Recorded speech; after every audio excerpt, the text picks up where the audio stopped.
Um, do you think it's dangerous to throw high kicks in a street scenario, or do you think sticking to low kicks is a better idea, safer idea? Yeah, it's for sure for the streets, even for sparring in general, kicking low is the best route. Like kicking the kneecaps, the ankles, the groin area, the thigh. Kicking high is just on the streets. It's very unlikely that you'd kick somebody high. You know, like it'd have to be.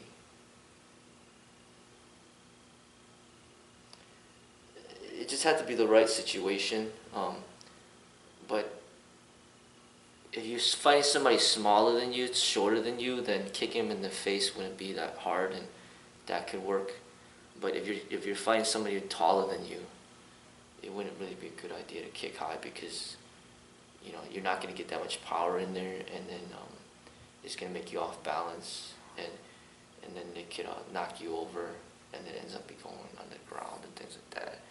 So that's like a specialty for martial artists and sparring to kick high, but for street it's not something I would advise. But if it's there, it's there. I mean, if they leave their hands down and you're very flexible and you kick them in the face, then go ahead and do it. I mean, it's just that a lot of people aren't flexible. A lot of people don't work on the kicks that much, and they're not that good at it. Right. And then if you try to do something that you're not familiar with or something that you're not good at, it's just not smart. But if you're really good at kicking, but that's the thing is, like if you're tall, then you could kick high for a lot of people because most of the people that you fight will probably be shorter than you. But if you're a short person to begin with, and you're trying to kick people that are taller than you in the face all the time, that's not a good idea, So I don't kick high too often. And like I said, when you do it in sparring, if you can't even get it to work in sparring, then what's the chances of getting it to work out there? Right. So you got to test out these techniques in sparring. I mean, how many times do you actually connect to somebody's face with your kicks? How often? I mean, the percentage is going to be very low. It might be like 5% of the time you might kick them in the face. And that it takes up a lot. It takes a lot of setup to do that. Right. Like a lot of just kind of playing around and faking them out and making them think you're going to hit here, but then you kick there. But on the streets, you don't really have time for that. They just come right in on you, and usually the people out there, they just rush at you. They're just rushing right at you, and they're gonna try to grab you or uppercut you and hook you and pound you, tackle you. You don't have time to kick high. Right. It just does. The opportunity is just not there. Street fighting is just very different because it's just no, it's frantic. The people they don't have experience. They don't know what they're doing. They just come and try to wail at you, elbows and knees and tackling and choking and ground fighting. That's what happens a lot out there. Right. So high kicking is like a specialty for martial artists that train and spar with each other a lot, and then to get those high kicks in, it's really entertaining, and it's very fulfillment because almost we see all the time people getting punched in the face all the time, but to actually have people get kicked in the face, it's something. It requires a lot more skill development. Right. So even I don't know if you saw it, but the Ronda Rousey, for example, got knocked out with that roundhouse kick with Holly Holm. Yeah. Like that was entertaining for the people because you don't see that often, But somebody that kicks like Bruce Lee, that you really don't see that often. Because most people, they just do roundhouse kicks. That's all they do. Yeah. But to do those little, like those very delicate, efficient, kicks that are at high speed, like Bruce Lee, like those hook kicks and the reverse hook kicks and spin kicks and all that stuff, you don't see that often at all. Right. And then it's just totally different. Even watching a boxing match with Mayweather, it might go 12 rounds. Like, it's completely different than just a street fight. So in a street fight, they won't let him they'll just try to grab him and hold on to him so he can't move. Mm. So it's not really that entertaining. In order to get an entertaining fight going on, it's pretty much like both parties have to agree to fight professionally, to fight, with respect and to fight with technique. Right. If one person decides to break that code, then it turns it into like a brawl. It turns it into something not artistic. Like you go in a street fight and then one person just pulls out a gun. Well, it just escalates it to something that's not artistic. Right. It's just violence at that point and survival, and it's not the same as watching Mayweather box or Muhammad Ali box or Bruce Lee in a movie. These are all martial artists, sparring amongst one another, fighting amongst each other to show like an art.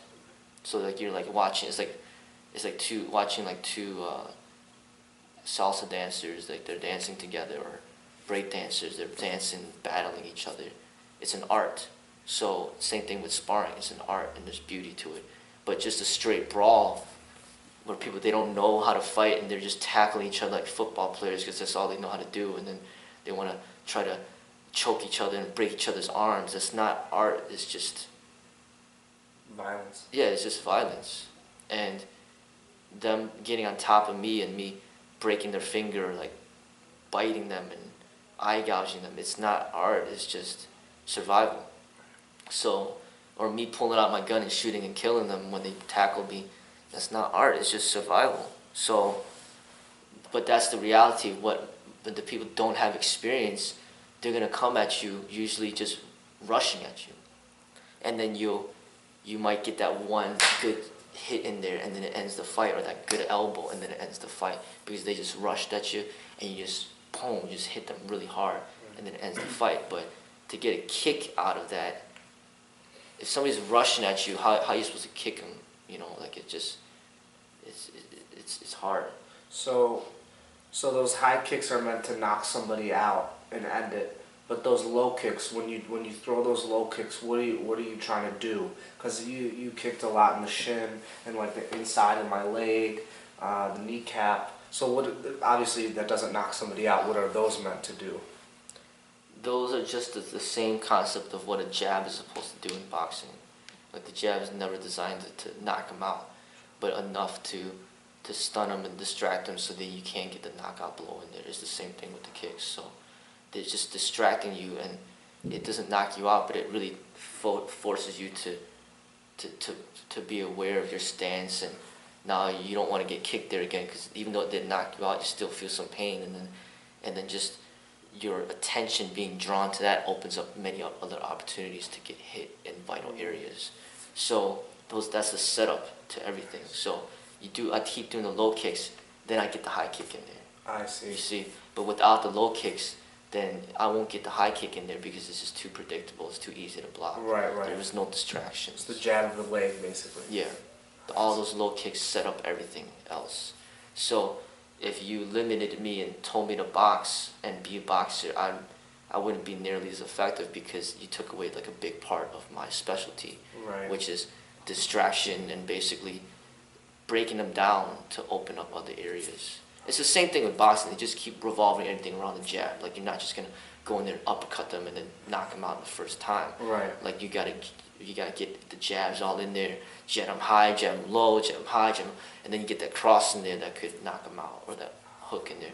It's the same thing with the legs, and that's the thing that's not expressed in any of the combat sports. Right. None of the combat sports do what I do. Like none of them wear shoes like the way that I do, because the shoes make a huge difference. You know, like I could kick you one time in the ankle with my shoe, and that could end the fight right there. You're not knocked out, but your foot, your ankle hurts so much that you don't want to fight anymore, and you just walk away, and then that's the end of the fight. But it's not entertaining enough for the people. They don't want to see that. They want to see somebody bleeding. They want to see people get hit in the head, in the face. They don't want to just see somebody getting, their ankle hurts and now they want to leave, or their knee broke. I mean, knee injuries are so common. Football, basketball, every sport out there. So if any of these combat sports said, oh yeah, you could kick to the knee, everybody would be retired within a couple of fights, because you could break a person's kneecap pretty damn easily. Just kick them in the side of the knee or whatever the case may be. It ends their whole career. Just tearing your ACL, you're out for like many months. Yeah. And then you try to recover, and then when you recover, it's not the same. So in real fighting, that's how delicate it is. It's not even about, you didn't even need to punch them in the face. You could end them with a kick to the groin area, Yeah. a kick to the kneecap, kick to the ankle. And these are the things that are not expressed in any of the combat sports. And it's not even expressed in the movies because it's not entertaining enough. They want to see people get hit in the face. Right. They want to see people get knocked out unconscious, not just, oh, their ankle hurts, oh, their shin hurts. You know, they're entertained by Silver getting his leg broken. They're entertained by that. They want to see stuff like that. Yeah. You know, but that's the reality of what can end the fight easily. You don't know what you're doing, you kick the wrong way, then you get your leg broken.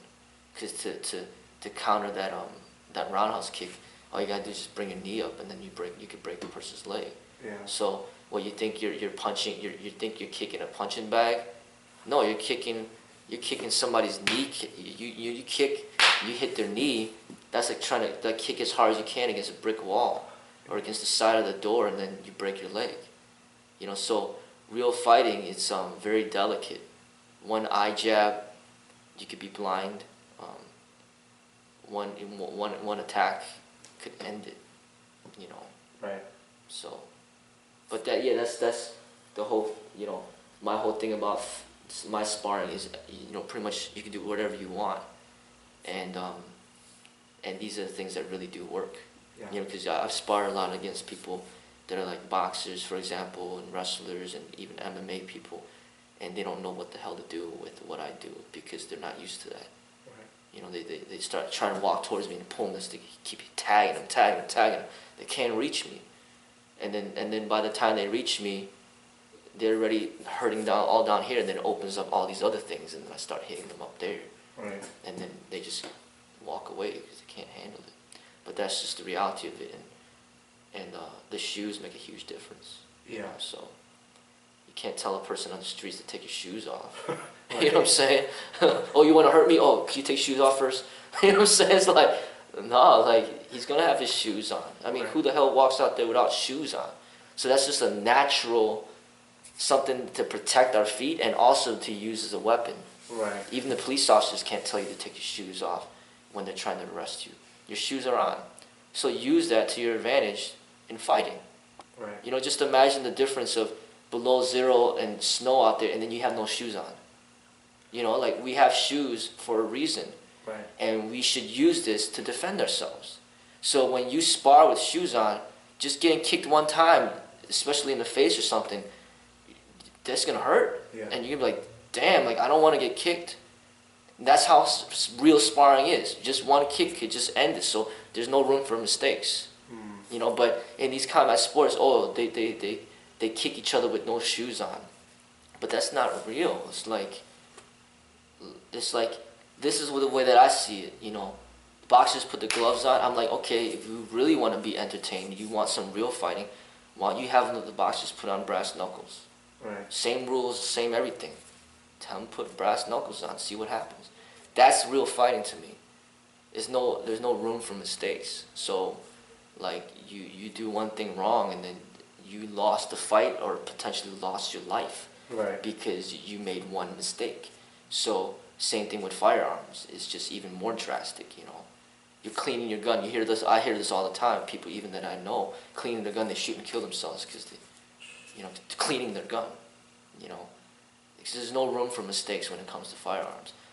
There's no room for mistakes when it comes to real sparring. But when you do make a mistake, usually you don't end your life. Your life doesn't end. Right. You might break something or you might get bruised, but you're not gonna die typically. You know, but that's how serious real sparring is compared to, or real fighting is compared to, like, sport fighting.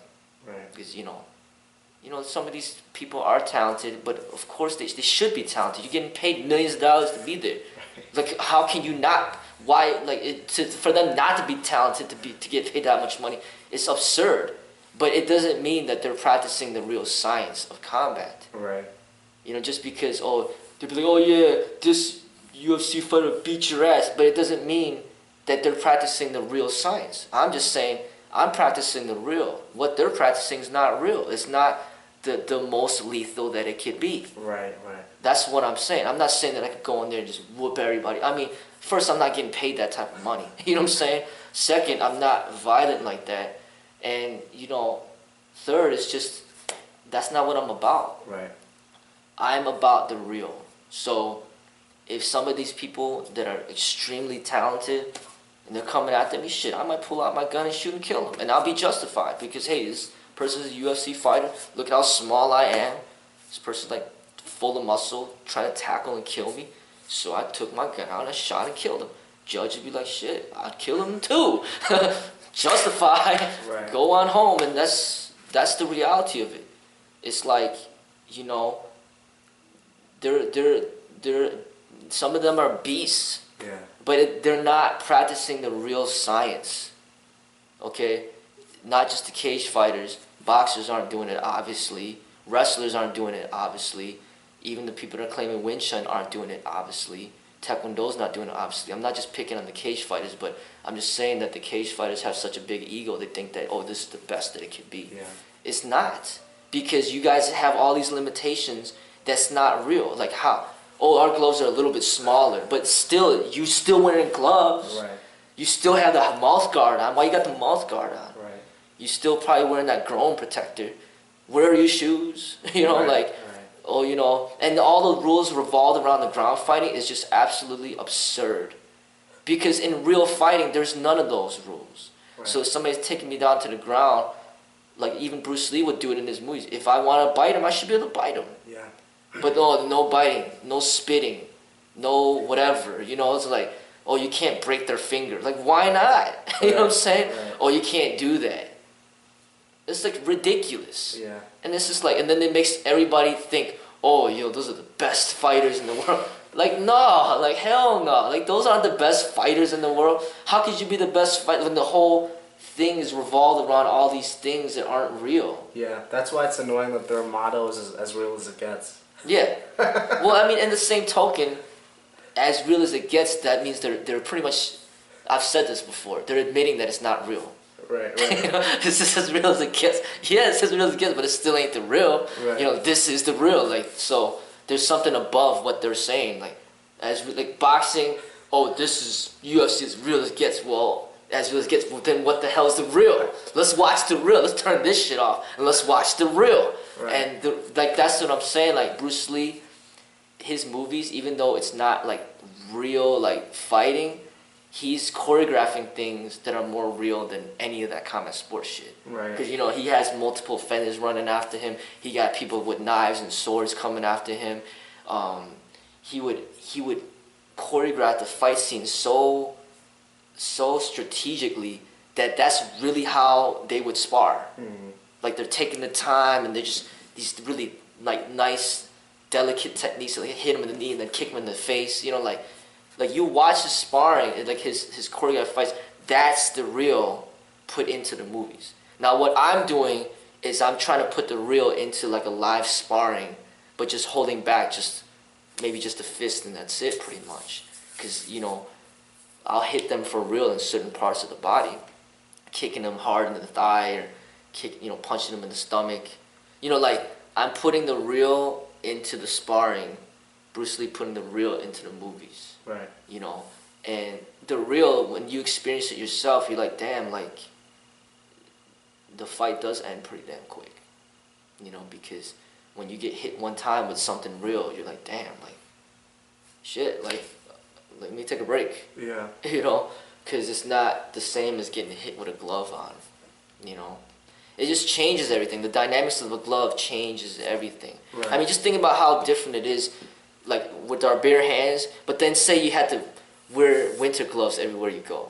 I mean, it changes everything that you do. It just feels uncomfortable. Yeah. Like you just like, man, we get this shit off. Because it just doesn't feel right. Yeah. But let me get that. We'll go to the next.